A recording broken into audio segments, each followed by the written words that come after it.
Hi again, everybody. Doug Miles along with Ed Schneider. We're here at Irick Field on the campus of Sarasota High School, where the Tampa Jesuit Tigers have just defeated the Sarasota Sailors tonight by the score of 39-20 in the regular season home opener for the Sailors. And Ed, really was kind of a similar to last week, where the Sailors got off to a pretty good start on offense, matching Tampa Jesuit as they scored on their first series. But after that, Jesuit just kind of ran away with the game. Well, it really was bookends for Sarasota. They scored on an 80-yard drive to open the game and an 80-yard drive to end the game. In between, they only were able to accumulate a total of 80 additional yards, and that really tells a lot of the tale. They were unable to throw the ball. Quarterback Hurley was running for his life back there. Give the Jesuit Tigers a lot of credit for putting great pressure on Hurley. And on the reverse side, Bobby Evald lived up to all the expectations we had heard about of him as a quarterback. 6'6" quarterback, was able to throw the ball all over the field, wide side outs, and just really dominated with the passing game. And what that did in turn is open up their running game as well, where Garcia ended up scoring 3 touchdowns on the ground and give a fumble recovery to the defense late in the game to seal it. And there you have the big victory tonight for Tampa Jesuit over Sarasota Sailors.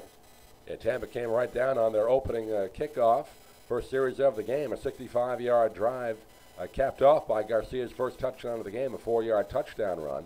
Then Sarasota came back as their best drive of the game until the last one we saw in the fourth quarter, where Desmond Hurley pretty much had about the bulk of the offense on that. It was an 82-yard scoring drive, and Hurley had 70 yards of that, capping it off with a 4-yard touchdown run of his own. Yeah, Hurley was dominant on that drive.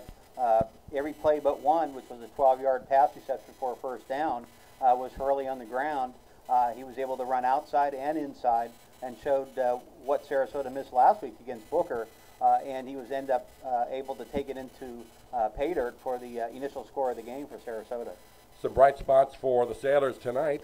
John Lemmer had an interception, a return for a touchdown for the Sailors, which for a couple of minutes brought the Sailors back into the game. Of course, you mentioned Desmond Hurley, 70 yards on that scoring drive in the first quarter. Had a great game, over 100 yards tonight. Greg Jackson in the fourth quarter, like you said, thunder and lightning, that running attack of Jackson and Hurley.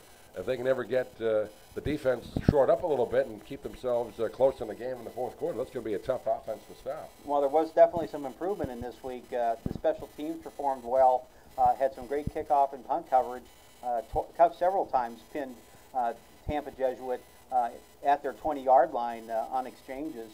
Field position is always an important part of the game.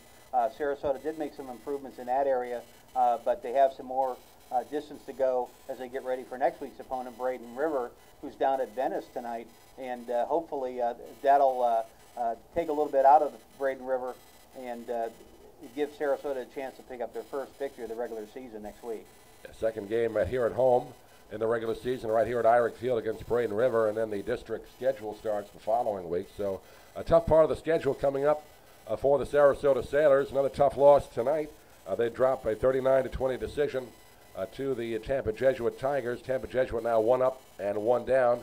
Sarasota 0-2. So we'll see you again next week right here on YouTube, as we'll have the post-game recap between the Sarasota Sailors and Braden River. For Ed Schneider, this is Doug Miles saying thanks for watching. We'll see you again next week.